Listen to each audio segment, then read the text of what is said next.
Hello friend, नैतिक academy के platform पे आप सभी का स्वागत है। स्वतंत्रता संबंधी अवधारणा के क्लास को हम लोग आगे बढ़ाते हुए आज स्वतंत्रता के विविध रूपों की चर्चा करेंगे।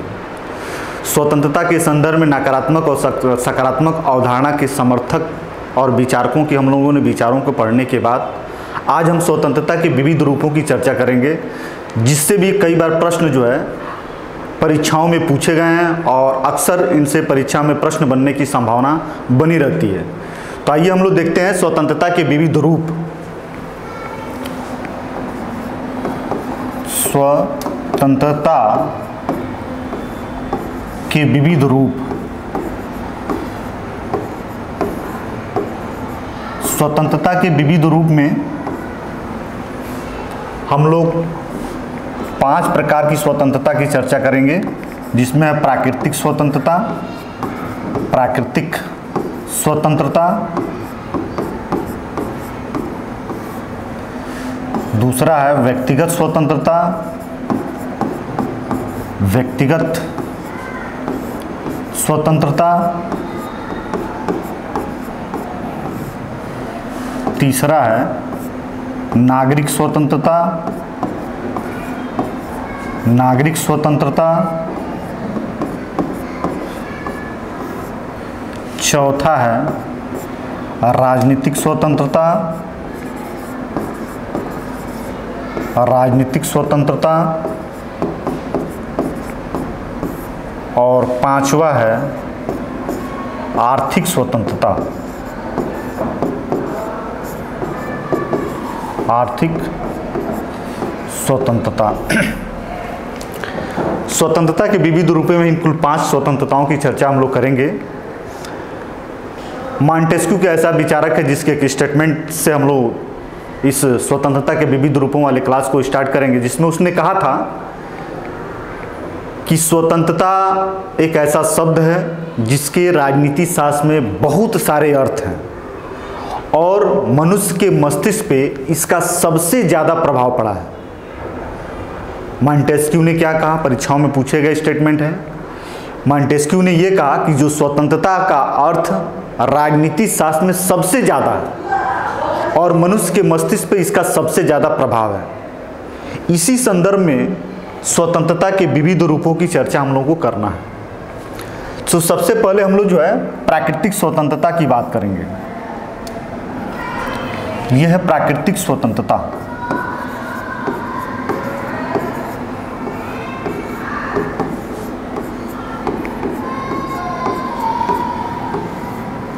सबसे पहले हम लोग ये समझेंगे कि प्राकृतिक स्वतंत्रता का क्या अर्थ है, प्राकृतिक स्वतंत्रता की पक्ष में क्या तर्क है और इसकी क्या महत्वपूर्ण आलोचना है। ठीक है, तो इसका हम लोग सबसे पहले अर्थ समझेंगे, क्या अर्थ है, पक्ष में क्या तर्क है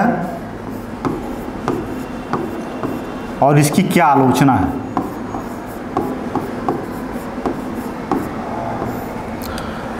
जितने भी विविध स्वतंत्रता के विविध रूप हैं सभी अपने आप में आलोचनाओं से बंधे हुए हैं, आलोचना मुक्त कॉन्सेप्ट नहीं है, इसलिए आलोचनाओं के साथ साथ इसके पक्ष में जो तर्क हैं बहुत ही मजबूत तर्क है, जिसकी हम लोग चर्चा करते हुए आगे बढ़ेंगे।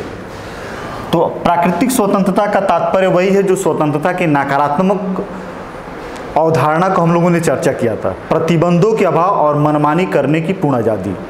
प्राकृतिक स्वतंत्रता का मतलब यह होता है कि मनुष्य को ऐसी आज़ादी जिसमें वो मनमानी तरीके से अपने कार्यों को कर सके बिना किसी प्रतिबंध और के अभाव में, और इसका यह मानना कि यह आज़ादी किसी राज्य और समाज के द्वारा व्यक्ति को नहीं मिला है, बल्कि मनुष्य बाय बर्थ जन्म से ही इस आज़ादी को लेकर उत्पन्न हुआ है। और इसी तर्क के पीछे रूसो का एक महत्वपूर्ण कथन यह है कि रूसो ने कहा कि मनुष्य जन्म से स्वतंत्र है और सर्वत्र जंजीरों में बंधा हुआ है, जन्म से ही वह स्वतंत्र है। ठीक है, इसी कॉन्सेप्ट को लेकर प्राकृतिक स्वतंत्रता के समर्थकों ने मनुष्य को यह प्राकृतिक स्वतंत्रता उसको कहीं से मिला हुआ नहीं मानते हैं, बल्कि उनको ये जन्म से ही मिला हुआ है। और इस प्राकृतिक स्वतंत्रता के जो समर्थक विचारक हैं उनको किस कैटेगरी में रखा जा सकता है, तो उनको उदारवादी,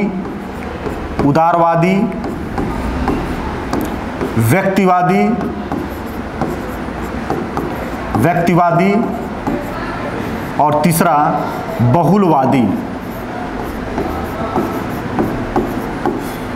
जो राजनीतिक विचारकों की कैटेगरी है वो या तो उदारवादी होंगे, व्यक्तिवादी होंगे, बहुलवादी होंगे। यही जो इस विचारधारा के जितने भी समर्थक हैं सभी लोग प्राकृतिक स्वतंत्रता की अवधारणा को स्वीकार करते हैं और उसका बहुत ही जोर तरीके से उसकी वकालत करते हैं। और राज्य की उत्पत्ति के संदर्भ में जो मानते हैं कि राज्य को मनुष्य ने बनाया है, संविदावादी विचारक राज्य की उत्पत्ति के संदर्भ में जो सामाजिक समझौते का सिद्धांत है जिसमें यह माना गया है कि राज्य को मनुष्यों ने अपनी आवश्यकताओं के अनुरूप बनाया है, ये लोग भी कहीं ना कहीं मनुष्य की प्राकृतिक स्वतंत्रता का समर्थन करते हैं। अब प्राकृतिक स्वतंत्रता का समर्थन अर्थ तो हमें पता चल गया है, मनुष्य द्वारा किसी प्रकार के प्रतिबंधों के अभाव होते हुए अपनी इच्छा के अनुसार यदि वो कार्य करता है और कार्य करने की आज़ादी उसको मिलती है तो इसका मतलब यह है कि वह प्राकृतिक स्वतंत्रता का क्या कर रहा है, एंजॉय कर रहा है, या प्राकृतिक स्वतंत्रता का उपभोग कर रहा है या प्रयोग कर रहा है। अर्थ समझने के बाद में इसके पक्ष में क्या तर्क हैं? इसके पक्ष में बहुत ही महत्वपूर्ण तर्क यह है, एक तो पहला कि मनुष्य जन्म से ही स्वतंत्रता को लेकर आया है। दूसरा तर्क इसका यह है कि हर मनुष्य में कुछ विशिष्ट गुण होते हैं। जितने भी प्रकार के मनुष्य में वैरायटी है, मनुष्य में विविधता तो है ही है, लेकिन यह विविधता उसके विशिष्ट गुणों के कारण है। तो जो व्यक्ति में जो विशिष्ट गुण है उस विशिष्ट गुणों के विकास करने के लिए उसे एक स्वतंत्र वातावरण की आवश्यकता होती है। उसी स्वतंत्र वातावरण में उस विशिष्ट गुणों का वह विकास करते हुए अपने व्यक्तित्व का विकास करता है। यदि यह वातावरण नहीं मिला तो उसके मिले हुए प्रकृति के द्वारा उसके मिले हुए जो विशिष्ट गुण हैं वह वहीं के वहीं दब जाएंगे, वहीं सीमित हो जाएंगे, संकुचित हो जाएंगे और उस मनुष्य का सार्वभौमिक और जो उसके व्यक्तित्व का विकास है वह रुक जाएगा। तो मनुष्य के अंदर निहित जो विशिष्ट गुण है उस गुणों के विकास के लिए स्वतंत्रता, प्राकृतिक स्वतंत्रता आवश्यक है। इसके पक्ष में यह तर्क हुआ। दूसरा तर्क यह दिया जाता है कि जो मनुष्य है, जब हम मनुष्य की समानता की बात करते हैं, मनुष्य की मानवता की बात करते हैं तो कहीं ना कहीं प्राकृतिक स्वतंत्रता का सहारा लेना पड़ता है। प्राकृतिक स्वतंत्रता की एक ऐसी अवधारणा है जो मनुष्य को जन्म से समान मानता है। मनुष्य में जो जातिगत विविधता है, धर्म की विविधता है, धर्म की भेदभाव है, लिंग का जो भेदभाव है या जो भी सामाजिक भेदभाव बनाए गए हैं उन सारे सामाजिक भेदभावों को दरकिनार करते हुए उसे बनावटी मानते हुए यह मनुष्य की मानवता और समानता संबंधी बात को स्वीकार करता है कि हर मनुष्य जब जन्म लेता है तो प्राकृतिक स्वतंत्रता को लेकर आता है। तो कहाँ वह धर्म के आधार पे ऊंच नीच, छोटा बड़ा, जाति के आधार पर, यह ऐसा कुछ नहीं है। इन सारी अवधारणाओं को जो भी सामाजिक भेदभाव के आधार हैं उन आधारों को खत्म करने के लिए, उन आधारों को महत्व को समाप्त करने के लिए जो प्राकृतिक स्वतंत्रता की अवधारणा मनुष्य के संदर्भ में ये बहुत जोरदार उसके पक्ष में है।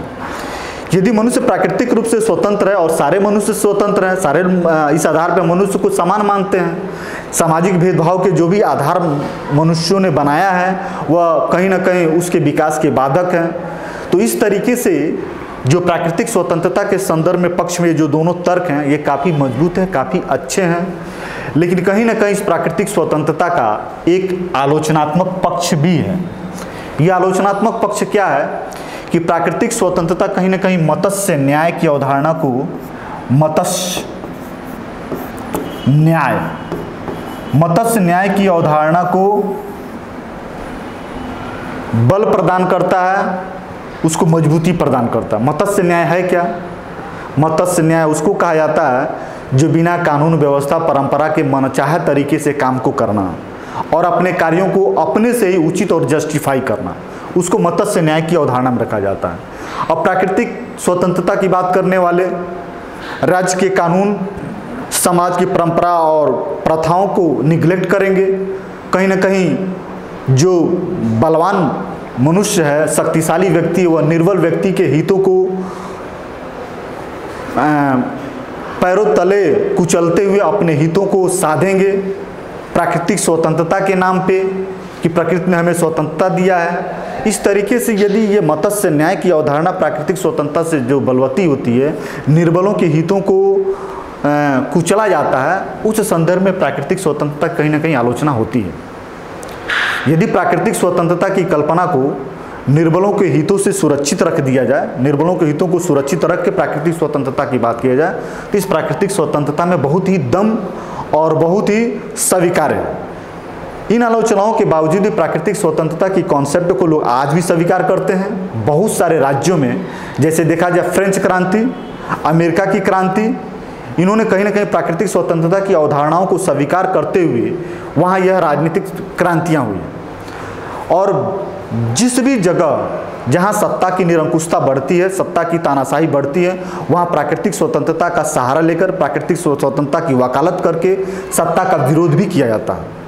ठीक है, तो इस तरीके से प्राकृतिक स्वतंत्रता जहाँ मत्स्य न्याय की अवधारणा को जन्म देता है, वहीं व्यक्ति के हितों को सुरक्षित रखने, निर्बलों के हितों को ध्यान में रखने की भी बात करने पे मजबूर करता है। इस तरीके से हम लोग प्राकृतिक स्वतंत्रता की बात की। अब जो है प्राकृतिक स्वतंत्रता के बाद जो अगली स्वतंत्रता है वह है व्यक्तिगत स्वतंत्रता। व्यक्तिगत स्वतंत्रता, व्यक्तिगत स्वतंत्रता। अब यह व्यक्तिगत स्वतंत्रता क्या है, इसके भी अर्थ को हम लोग समझेंगे, इसके पक्ष में जो तर्क हैं इसको समझेंगे और विपक्ष में जो बातें हैं इसको भी समझेंगे। देखिए, व्यक्तिगत स्वतंत्रता का मतलब वही अर्थ है जो प्राकृतिक स्वतंत्रता से संबंधित है, लेकिन यह प्राकृतिक स्वतंत्रता से थोड़ा अलग है। प्राकृतिक स्वतंत्रता यह कहता है कि मनुष्य को जन्म से ही स्वतंत्रता मिली हो, जो करना चाहता है वो करता ही रहे, तभी उसे प्राकृतिक स्वतंत्रता माना जाएगा। व्यक्तिगत स्वतंत्रता में थोड़ी सी उसके एक प्रकार का प्रतिबंध लगाया जाता है। इसमें यह कहा जाता है कि जिन कार्यों का संबंध व्यक्ति के अपने व्यक्तिगत जीवन से हो उसे व्यक्तिगत स्वतंत्रता की श्रेणी में रखा जाएगा और उस पर राज्य और समाज का कोई भी प्रतिबंध नहीं लगाया जा सकता। इसी पक्ष में, इसी संदर्भ में जो J.S. मिल है, जॉन स्टुअर्ट मिल है, जॉन स्टुअर्ट मिल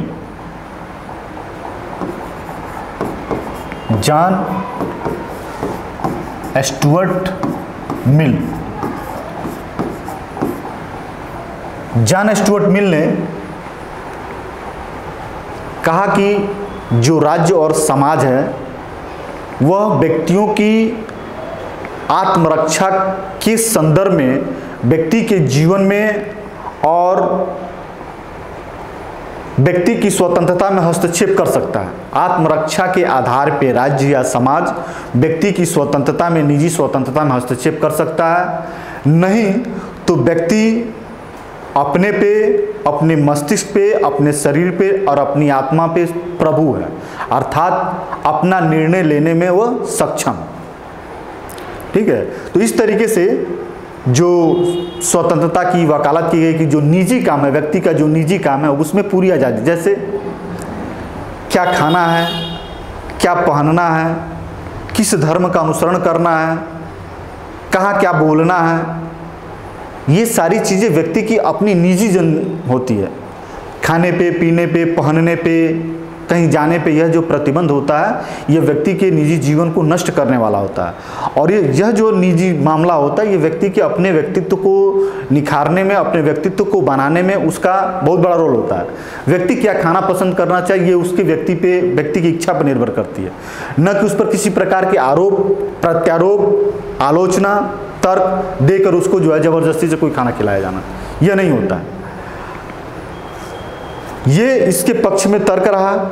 लेकिन जब आलोचना होती है तो यह होता है कि जो आलोचना करने वाले लोग हैं उनका यह मानना है कि व्यक्ति के हर कार्य का प्रभाव समाज के ऊपर पड़ता ही पड़ता है।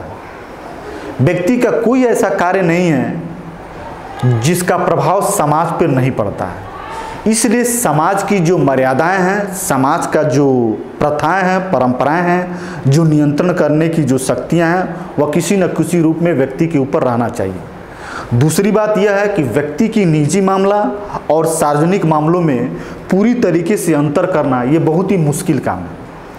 यह कौन करेगा, कौन अंतर करेगा, किसी को जिसको हम निजी कहते हैं वह सार्वजनिक हो सकता है, जिसको हम सार्वजनिक कहेंगे वह निजी भी मामला हो सकता है। ये तो कन्फ्यूजन और डिस्प्यूट जो विवाद हैं इस तरीके के बंटवारे में ज़्यादा उत्पन्न होते हैं, क्लियरिटी इसमें नहीं होती है। इसलिए जो है इसको कहा जा सकता है कि जो स्वतंत्रता है इसको निजी में और सार्वजनिक में नहीं बांटा जा सकता है। इसके बाद हम लोग अगली स्वतंत्रता की जो चर्चा करेंगे वह है नागरिक स्वतंत्रता। नागरिक स्वतंत्रता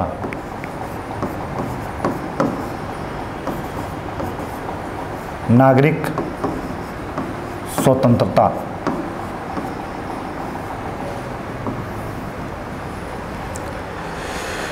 कि जो नागरिक स्वतंत्रता है वह व्यक्तिगत और प्राकृतिक स्वतंत्रता से थोड़ा अलग है। जैसे प्राकृतिक स्वतंत्रता में कोई प्रतिबंध नहीं है, निजी स्वतंत्रता में कोई प्रतिबंध न होते हुए थोड़ी बहुत प्रतिबंध को स्वीकार किया जाता है। लेकिन जब हम नागरिक स्वतंत्रता की बात करते हैं तो ये कहीं ना कहीं प्रतिबंधों को स्वीकार करते हुए इसकी लिमिटेशन को भी स्वीकार करते हैं। क्योंकि नागरिक स्वतंत्रता का अर्थ यह होता है कि जो व्यक्ति जिस राज्य का सदस्य होता है तो राज्य के सदस्य होने के नाते या नागरिक होने के नाते वह राज्य की रूल्स रेगुलेशन को मानता है और राज्य के द्वारा संविधान बना के या लिखित कानून बना के या परंपराएं बना के व्यक्ति की स्वतंत्रता को सुनिश्चित किया जाता है, जिसे वह नागरिक स्वतंत्रता की श्रेणी में आता है। अब नागरिक स्वतंत्रता दो प्रकार से मिली होती है। नागरिक जो स्वतंत्रता है ये दो प्रकार से मिली होती है। इसके दो प्रकार हैं, एक राज्य के विरुद्ध मिला होता है, राज्य के विरुद्ध मिला होता है, और दूसरा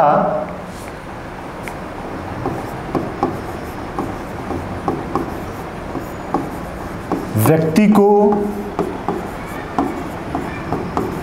व्यक्ति या समूह के विरुद्ध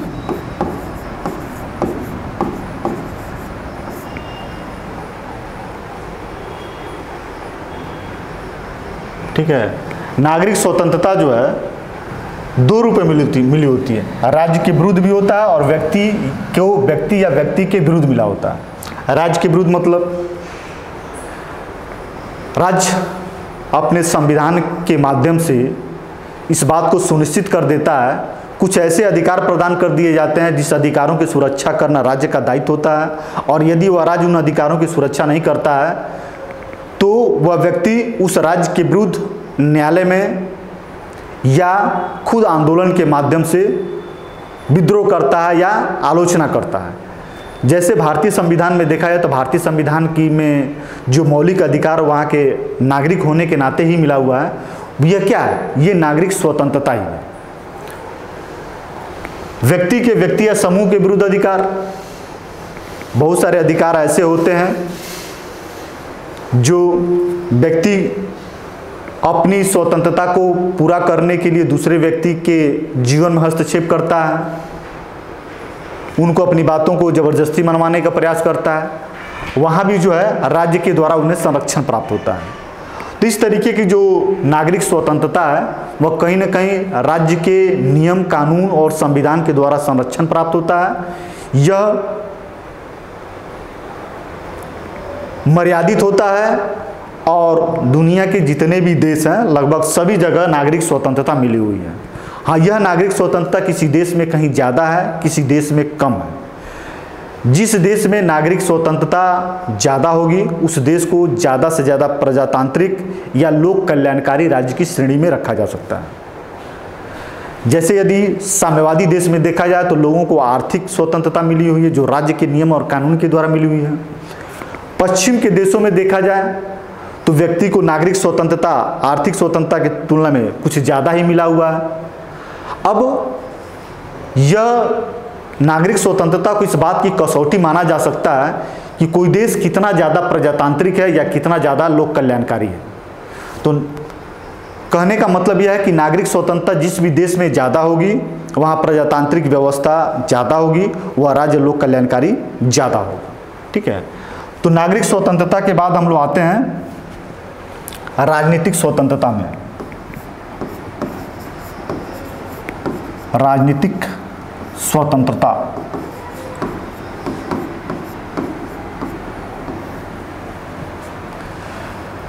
राजनीतिक स्वतंत्रता का तात्पर्य यह होता है कि व्यक्ति को अपने राज्य के मामलों में सक्रिय रूप से भागीदारी होना हो। यदि किसी राज्य का नागरिक राजनीतिक मामलों में सक्रिय रूप से भागीदारी होने की स्वतंत्र है तो वहाँ कहा जाएगा कि इससे राजनीतिक स्वतंत्रता मिली हुई है। हेरोल्ड जे लास्की के विचारों को हम लोगों ने पढ़ा, जिसमें उसने 3 प्रकार की स्वतंत्रता की बात की, जिसमें उसने राजनीतिक स्वतंत्रता, व्यक्तिगत स्वतंत्रता और आर्थिक स्वतंत्रता की बात की, जिसमें उसने आर्थिक स्वतंत्रता को दोनों स्वतंत्रता की तुलना में ज़्यादा महत्वपूर्ण माना।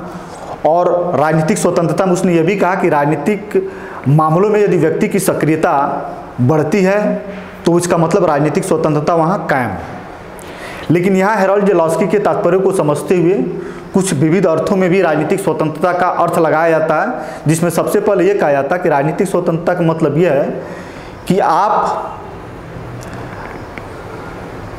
अपनी योग्यता के अनुसार सार्वजनिक पद को प्राप्त करने का अधिकारी हैं, मतदान करने का अधिकार है आपको, सरकार की आलोचना करते हैं।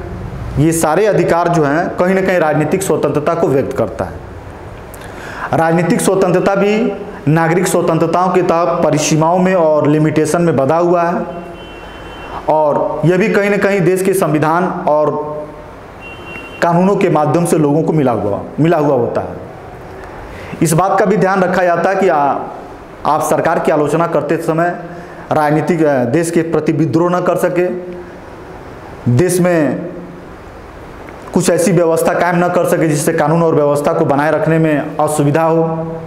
इस तरीके की तमाम तरह की चीज़ों जो है राजनीतिक स्वतंत्रता में रखा जाता है। कई बार परीक्षाओं में पूछा भी है कि मतदान करने का अधिकार किस प्रकार की स्वतंत्रता है, नागरिक स्वतंत्रता है, प्राकृतिक स्वतंत्रता है, राजनीतिक स्वतंत्रता है। तो इस बात का ध्यान रखिए, मतदान का अधिकार और राजनीतिक निर्वाचित होने का अधिकार या सार्वजनिक पद को प्राप्त करने का अधिकार या सरकार की आलोचना करने के जो भी अधिकार है ये राजनीतिक अधिकार में आते हैं, नागरिक अधिकार में नहीं आते, नागरिक स्वतंत्रता में नहीं आते हैं। ठीक है, तो इस बात का भी ध्यान रखना पड़ेगा हम लोगों को। ठीक है, इसके बाद से जो दूसरी स्वतंत्रता है, लास्ट स्वतंत्रता है, वह है आर्थिक स्वतंत्रता।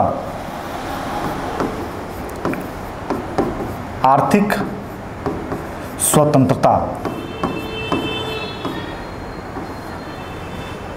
आर्थिक स्वतंत्रता का मतलब क्या है? आर्थिक स्वतंत्रता का मतलब यह है कि व्यक्ति को अपनी जीविकापार्जन करने में या अपने मनपसंद के रोजगार को करने में पूर्णतः आज़ादी हो, उस पर उसके किसी प्रकार की रोक टोक नहीं होना चाहिए। हेरोल्ड जे लास्की ने भी ऐसा कहा और कहा आर्थिक स्वतंत्रता में सबसे बड़ी दिक्कत बेरोजगारी की होती है। बेरोजगारी कहीं ना कहीं आर्थिक स्वतंत्रता में सबसे बड़ा बाधक, और बेरोजगारी की समाप्ति ही आर्थिक स्वतंत्रता का क्या है? परिचायक है। कुछ लोगों का मानना है कि आर्थिक स्वतंत्रता का मतलब ये होता है उद्योग में प्रजातंत्र। उद्योग में प्रजातंत्र। और उद्योग में प्रजातंत्र का क्या मतलब है? ऐसी औद्योगिक व्यवस्था जहां श्रमिक अपने श्रम को बेचने पर विवश न हो और मजबूर न हो। ठीक है, अपने श्रम का उत्पादन में लगाते हैं, लेकिन उत्पादन व्यवस्था में जो निर्णायक भूमिका होती है वह श्रमिकों की भी होनी चाहिए। किस प्रकार का उत्पादन करना चाहते हैं, उत्पादन में की क्या व्यवस्थाएं होनी चाहिए, उत्पादन में किस प्रकार का कोई निर्णय होना चाहिए, श्रमिक को उस निर्णय में, उत्पादन के निर्णय में भी अपनी भूमिका होनी चाहिए।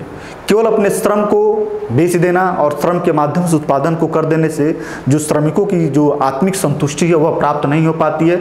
इसलिए उनके कार्यों से आत्मसंतुष्टि प्राप्त होने के लिए जरूरी है कि उत्पादन की जो निर्णय है उसमें भी उनकी निर्णय में भागीदारी होनी चाहिए। यह है आर्थिक स्वतंत्रता। लास्की ने भी ऐसा ही विचार रखा। उद्योग में प्रजातंत्र होना चाहिए। प्रजातंत्र से इस तरीके आर्थिक लोकतंत्र से सबसे ज़्यादा जो फायदा है वह श्रमिक वर्गों के लिए। इसीलिए बहुत सारे देश ऐसे हैं जो लोकतांत्रिक शासन व्यवस्था अपनाए जाने के बावजूद भी राजनीतिक स्वतंत्रता, सामाजिक स्वतंत्रता और नागरिक स्वतंत्रता तो दे दिए हैं, लेकिन आर्थिक स्वतंत्रता पर खुल कर नहीं रखे हैं। जैसे भारतीय संविधान को देख लिया जाए, मौलिक अधिकार के रूप में सारे अधिकार तो मिले हुए, लेकिन आर्थिक अधिकार या आर्थिक समानता की बात अपने भारतीय संविधान में नहीं कहा गया। अब न कहने के पीछे बहुत सारे तर्क हैं कि हमारी अर्थव्यवस्था कमज़ोर है, हमारे यहाँ ऐसे संसाधन नहीं कि जो सभी लोगों में हो, या शिक्षा का अभाव है, लोगों में क्षमता का अभाव है, तमाम तरह की बातें। लेकिन आर्थिक स्वतंत्रता का तात्पर्य व्यक्ति की न तो शिक्षा से है, न ही जो है व्यक्ति की असमर्थता से है, और न ही आर्थिक संसाधनों की अधिकता से है।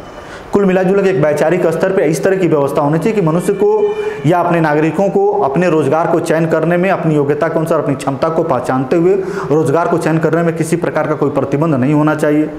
पहले ही लाइसेंस लेकर रोजगार करने की जो व्यवस्था या कहीं ना कहीं लोगों को मनोबल को गिरा देता है। रोजगार कर ले, बाद में लाइसेंस में इस तरह की व्यवस्था करने से व्यवस्था बहुत आगे बढ़ता है, लोगों की मनोबल बढ़ता है, लोग जो चढ़ बढ़ के काम करते हैं।